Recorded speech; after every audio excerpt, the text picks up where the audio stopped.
കേരളം അറിയപ്പെടുന്ന ഒരു താടിക്കാരനാണ് നമ്മൾ ഈ ഫോട്ടോയിൽ കാണുന്നത്. അദ്ദേഹത്തിൻ്റെ താടിക്കൊരു പ്രത്യേകതയുണ്ട്. അത് താഴോട്ട് വളരെ മെലിഞ്ഞിട്ടാണ് ഇരിക്കുന്നത്. അത് ഭിത്തിയിൽ ഇങ്ങനെ ചെടികൾ തൂക്കി വെച്ചിരിക്കുന്ന പോലെയാണ് തൻ്റെ താടി ഇരിക്കുന്നത്. അപ്പോൾ ഇത് കുറേ നാളത്തെ പരിശ്രമമാണ്.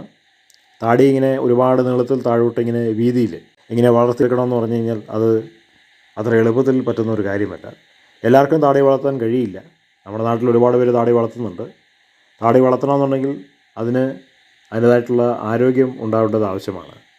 രോമത്തിൻ്റെ സുഷിരങ്ങളിൽ വിയർപ്പ് കെട്ടിക്കിടന്ന് അവിടെ ചൊറിയുന്നുണ്ടെങ്കിൽ താടി വളർത്താൻ ഒരിക്കലും കഴിയില്ല.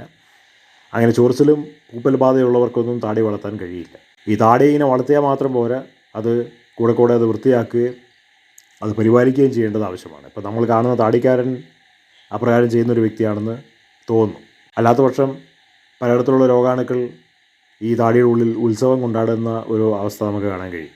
അത് തീയിലൊന്നും പെടാതെ നശിച്ചു പോകാതെ സൂക്ഷിക്കേണ്ടത് ആവശ്യമാണ്. ഏതായാലും ഇത്രയും പ്രത്യേകതയുള്ളൊരു താടി ഇദ്ദേഹം കുറേ നാളുകൊണ്ട് വളർത്തിയെടുത്തത് ഒരു കൗതുകം തന്നെയാണ്.